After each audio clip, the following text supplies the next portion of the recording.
from concept to completion. She has a proven ability to cultivate relationships, identify opportunities, and develop promotional campaigns. Kirsten is a results-oriented manager accustomed to executing complex events and programs while delivering a positive customer experience as the face of our organization. Her talents shine through in her position, and her assistance and knowledge have been very helpful. We also have a new full-time custodian, maintenance custodian named Jeff Payne. He lives in nearby Grapeview. He's moved recently from Spokane, where he has experience in construction and building maintenance, including his work as the head of maintenance for the Davenport Hotels in Spokane. He's a wonderful fit for us here at Shelton. And additionally, we have a new part-time person, Renee, is the transition studies part-time program coordinator. She retired from the Washington State Patrol in 2021 after 20 years of service. Her last position with the Washington State Patrol was that of senior level professional information technology systems support specialist for 17 years. Prior to her work with the Washington State Patrol, Renee owned and operated several businesses in Macon County for over 20 years. We're delighted. We still have 3 vacancies here for part-time positions, the library and the testing center, and I forget the computer lab. Yes, thank you. On behalf of the Board of Trustees, I want to welcome you on all the new employees. That is so awesome. And also, welcome and thank you for coming. Yeah, so welcome. Thank you. And thank you, Alex.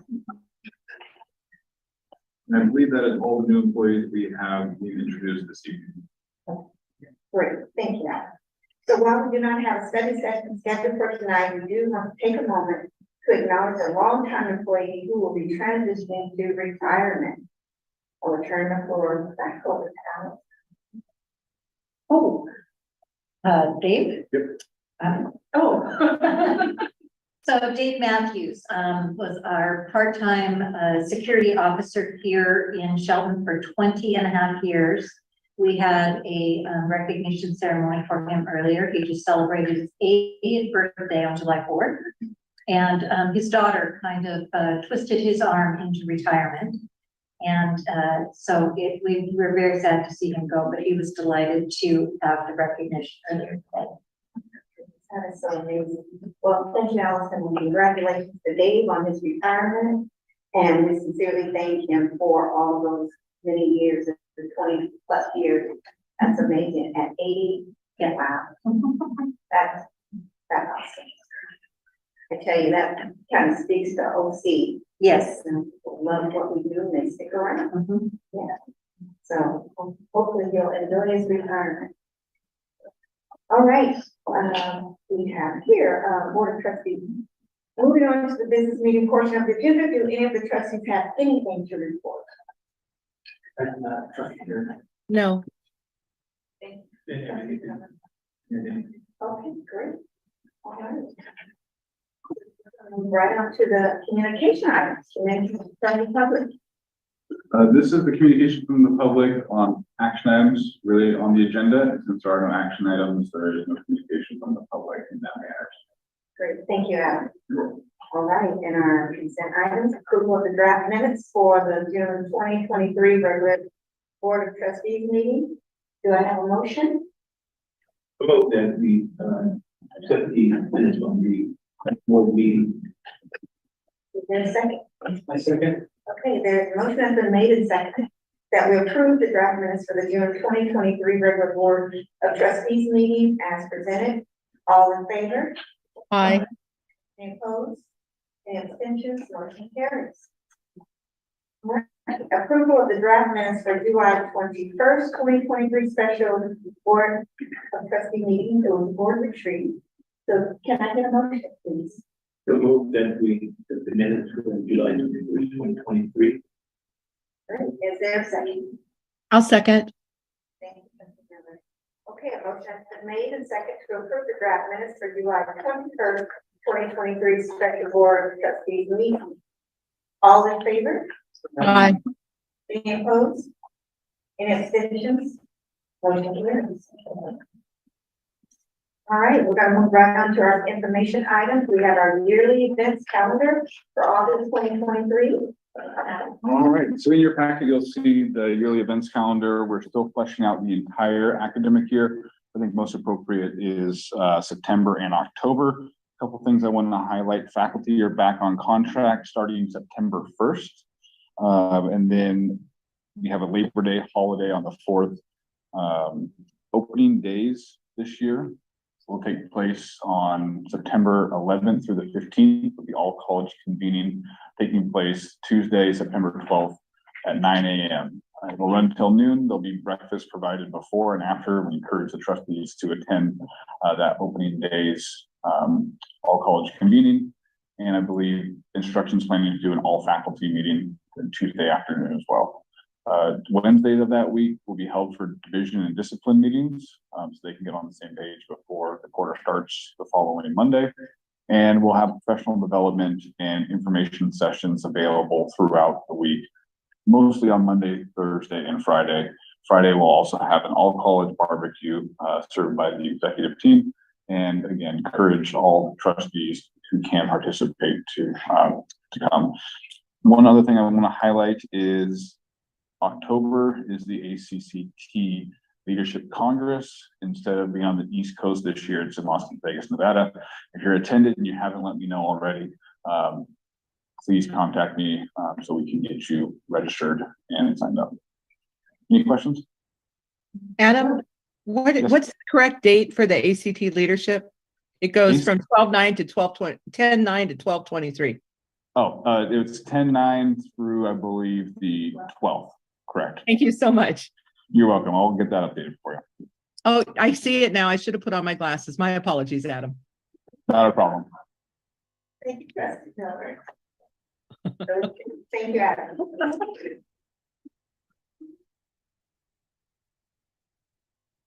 Okay, and our next information item is our budget update, month ending in May 2023. We have Mr. Ron Ellison here this evening for the budget update. Thank you, Chair Bryant. Good evening, members of the Board of Trustees. For your information, presented before you is are the financial statements for the college for the month of May 2023. I will take you kind of through those statements, but first I just wanted to update you on the status of our year-end close. So year-end is the end of June, and both the financial services and procurement offices have been working feverishly for these last several months to get our financial statements closed, the year-end close done, and begin the work of allocating next year, well, the current operating year's budgets allocated out to the operating units. So that work continues. We reached a milestone this last Friday. The majority of the financial statement required reports to the state were put into the system, put into CTC Link. So the majority of that work is now complete, and we're just kind of doing the final cleanup on those reports. Unfortunately, because of all the work that's been going on in getting the year-end close completed, we did not have a financial committee meeting this month, but we will resume those in September. So I appreciate your understanding, Chair Bryant and Trustee Miller. As far as the financial statements are concerned, actually very good performance for the month of May. For May, that brings the college budget to be 92% complete for the year. The second to the last operating month for the fiscal year. Operating revenue stood at $47,897,850 as of the end of May. That is significantly higher than, I apologize, that is lower than what was projected for the annual budget, but that leaves again, we're at the 11th month in the fiscal year. So we expect that as the faculty pay is booked for the end of the fiscal year, that the state allocation and safe harbor amounts will increase. And so we will meet the target that's there on the for the budget. Comparing revenues and expenses, the budget is $350 in the black at again at month end. There are some other significant milestones that were made. Tuition revenue exceeded what was projected for the fiscal year by $2.89 million. And that was $1,849,000 more than was received in May of 2022. So good progress there. Running Start, again, some good performance there. Compared to what was budgeted for the fiscal year, we are under running what was projected by $280,000, but we exceeded last year's Running Start revenue by $1,489,000 for May of 2022. On the expense side, nothing really surprising there. I think the one expense line that kind of stands out as kind of being at variance is the travel budget. Again, I think in looking at all of our college expenses, travel is one of the things that was most impacted by COVID, and so it seems like month over month we've seen significantly more travel than the prior year, particularly in the prior several years. So nothing out of the ordinary, just the fact that we haven't had significant travel in the most recent several years as a result of COVID. The other expense items where there are variances are primarily in the goods and services, and those are again just kind of a result of timing. It is fiscal year end. Departments are spending down their budgets in preparation for the year end close, and so that's what's kind of reflected there.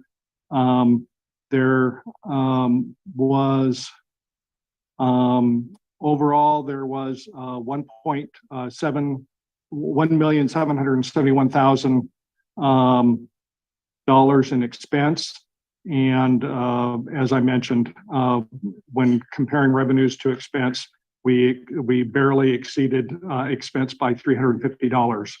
We expect the June financials that will be reported in September, that they will show that we will close in the black, that we will have some remaining revenue at the year end. As far as cash on hand, again, a pretty good story there. We have reported multiple differences, primarily in timing, which is a recurring item that we've discussed in prior budget committee meetings. The timing, again, the differences in timing are primarily the result of just getting operationalizing CTC Link and getting our reporting times and dates to be consistent from one period to the next. So that should straighten itself out in the next fiscal year or two. The other thing that you'll note is that a lot of the variances that are being reported are primarily, the result of higher expenses than the month preceding, than the month of April. And again, that's as a result of the year-end close. Overall, the cash balance increased $2,774,000. And so that's exceptionally important and pleasing that that's the position that the college's cash stands at close to the end of the fiscal year. The primary causes for the changes, again, over the prior month are nothing to be expected, no surprises really, just part of business as usual for this part of the fiscal year. Any questions? No, thank you. All right. Thank you. Thank you very, very much. Thank you.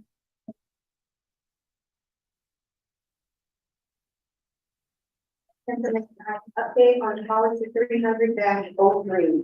We would ask for the faith or We have Martin Cockcroft, Vice President for present that. Yes, thank you, Chair Bryant. So we are recommending as an information item with an action item next month that the board accept the update to policy 300-03, student absences for reasons of faith or conscience. This is a policy that we are required to have, which allows for students to request an absence for a reason of faith or conscience. For example, to celebrate a religious holiday that does not fall on our typical academic calendar of holidays. This policy was adopted by the board along with a procedure in 2017 and updated in 2019. Recently, we've decided to update the procedure again. We don't want to update the policy and believe the policy is good as is. So what we're asking the board to look at is updating the policy such that you're only approving basically the policy and not the procedure, which will allow us to change the procedure as needed.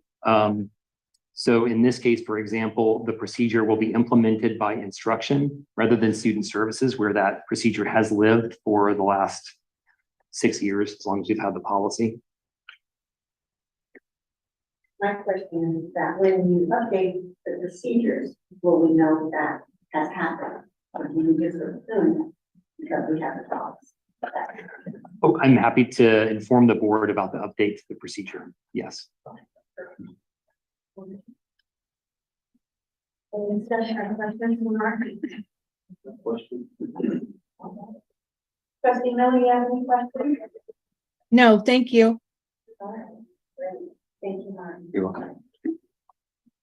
And our next one is approval of Bachelor of Applied Science degree in Behavioral Health.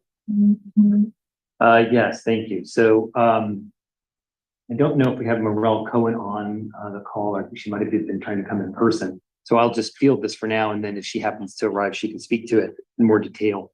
So we have spent the last, more than a year working on a Bachelor of Applied Science degree in Behavioral Health.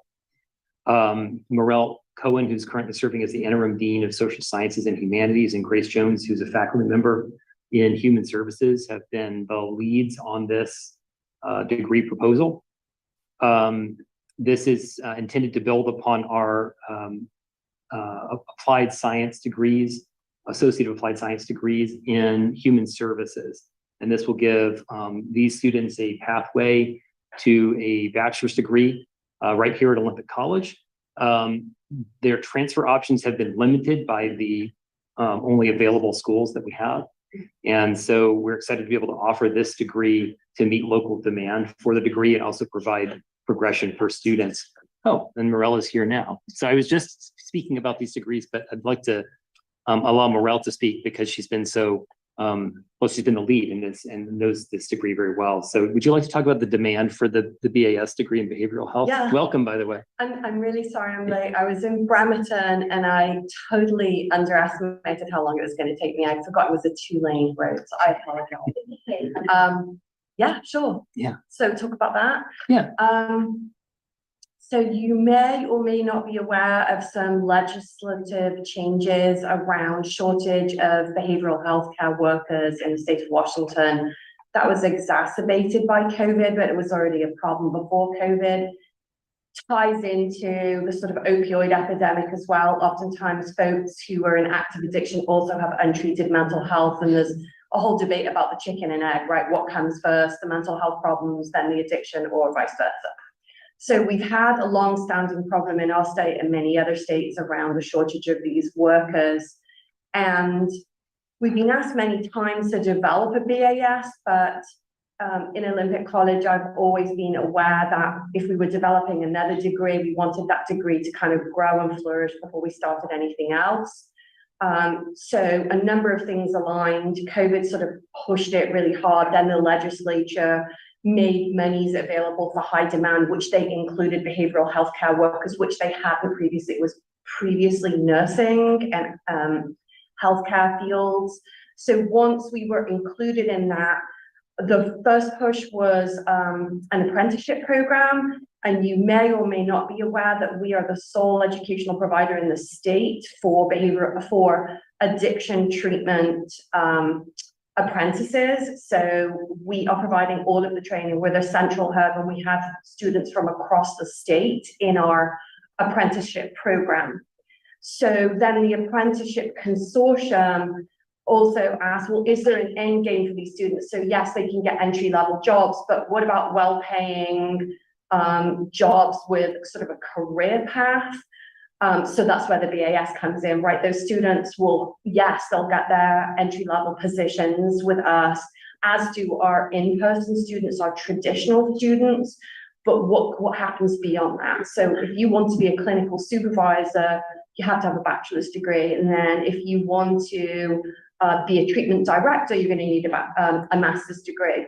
So not only have we developed this degree, which we have submitted to the state board for approval, but we are simultaneously articulating with Eastern and University of Washington for students to be accepted in their Master of Social Work program, which is a terminal degree for social workers. Yeah. And we're seeking board, this is the action item will be next month, seeking board approval for this degree, because for Bachelor's of Applied Science degrees, that level of approval is needed before the board of the State Board for Community and Technical Colleges will approve a new Bachelor's of Applied Science program. Good job. Thanks, Morel. And all the, just so you know, all of the curriculum has been developed and approved by faculty curriculum council. So they've seen the big picture of what the degree looks like too. That is awesome. We welcome that. Thank you. Thank you. Thank you. Thank you, Mark. The next information item is the amendment of the administration appointment letter.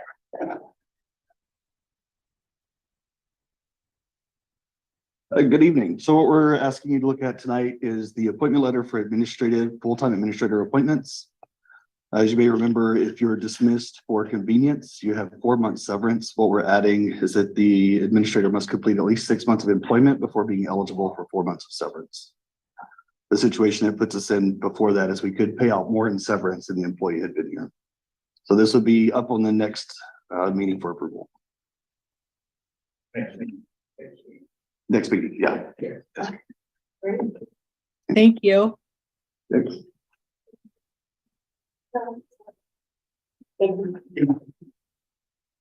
All right, reports to the board. Who's government? Trustee Bryant and other board members, the student government at Olympic College is, while they've been selected, are not fully onboarded. So we won't see a report from them until at least September. Great. Then next we have the Washington Public Employees Association.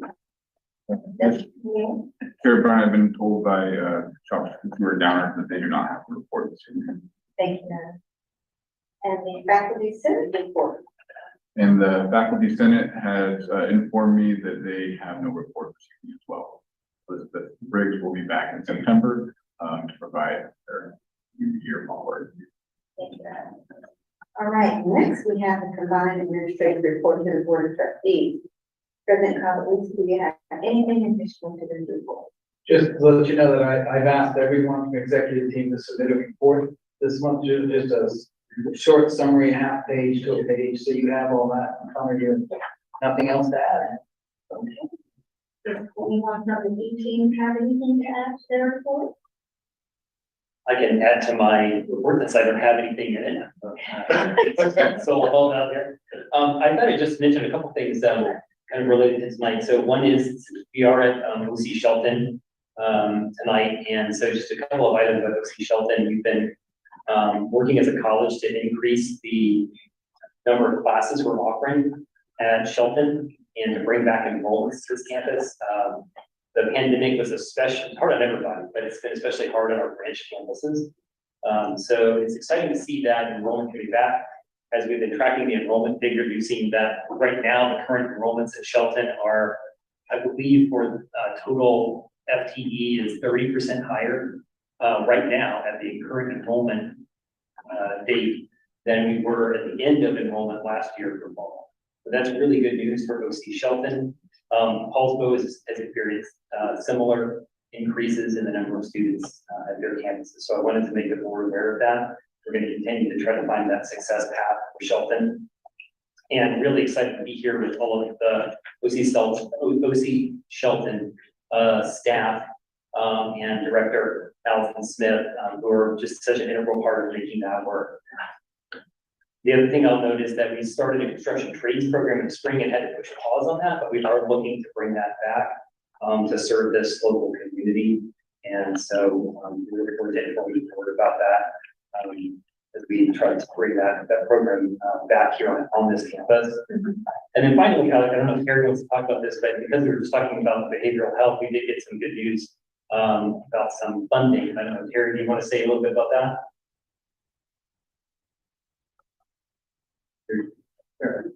Oh, she probably be unmuted. There we go.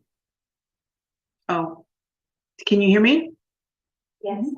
Okay, great.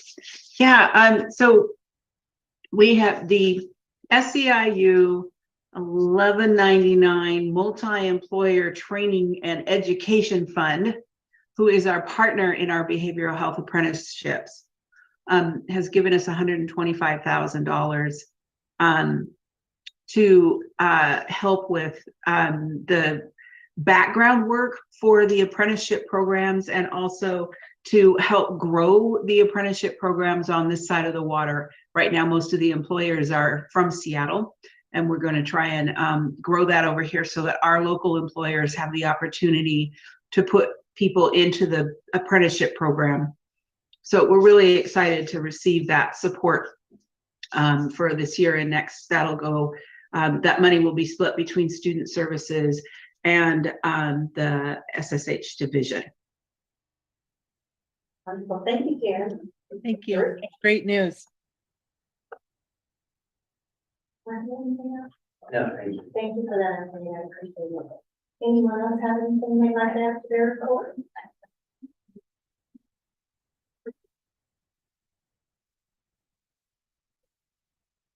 Well, thank you all. Now we're going to adjourn to a brief executive session. The purpose of the executive session is to consult with legal counsel regarding agency enforcement action or actual or potential agency litigation. The executive session will last about 15 minutes, after which the meeting will reconvene, or the executive session may be extended. We're now Going down the hall.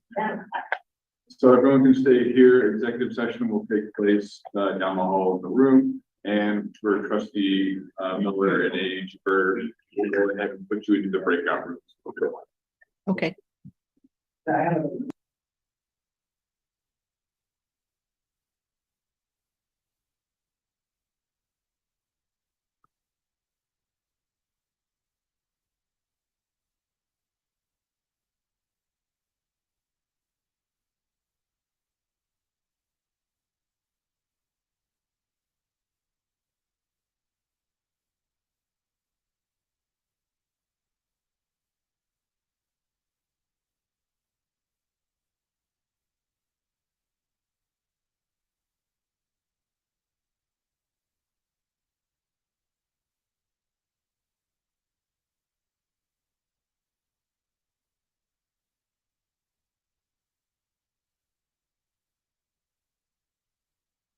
Tricia, are we waiting for a room? Okay.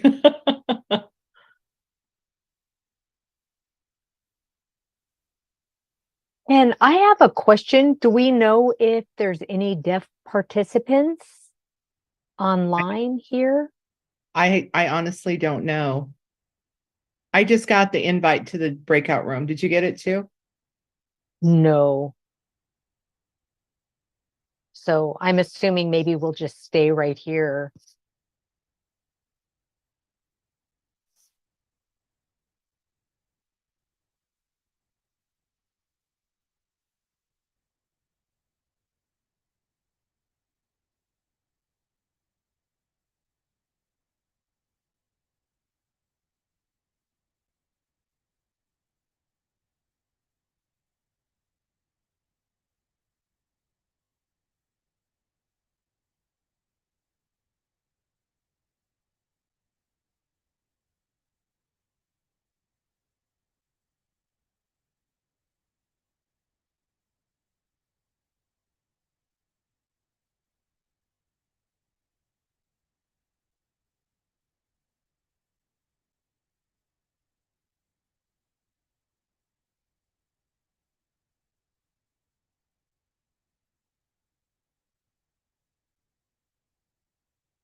Sure.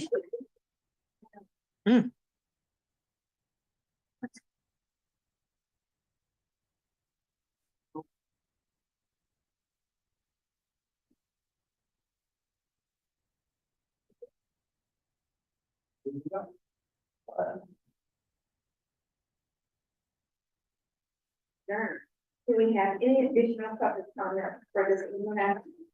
Chair Bryant, yes, we have Deb Montez, by public comment. Okay, great. Do you want me up there extending? I have megaphonic. I never needed a microphone. Yeah. Hi, good evening. Thanks for letting me speak, Chair, Board, all of the public. I am Deb Montez, WPEA staff rep for London College, Gathering College, in the Department of West. I just thought it would be opportune time, while the summertime is usually, obviously people are on breaks on summer, faculty are off and those kinds of things. Our classified staff are working through the entire time. So they don't really see a cyclic kind of situation other than maybe you can get some of their elite programs done during this time.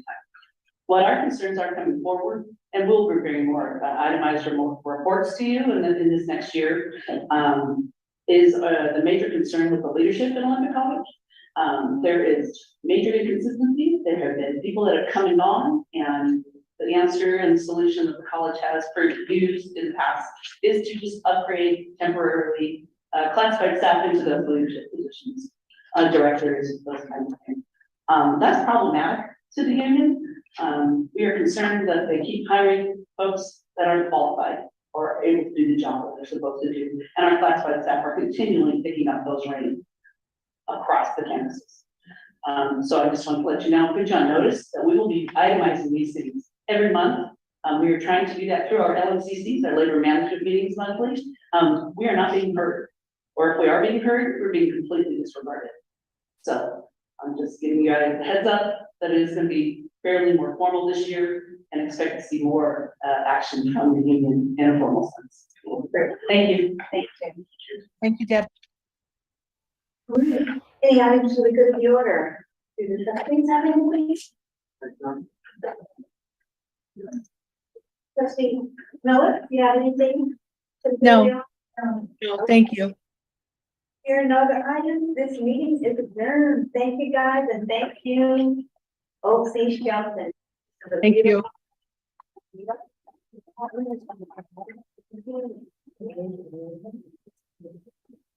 We're just keeping it for the- Yeah.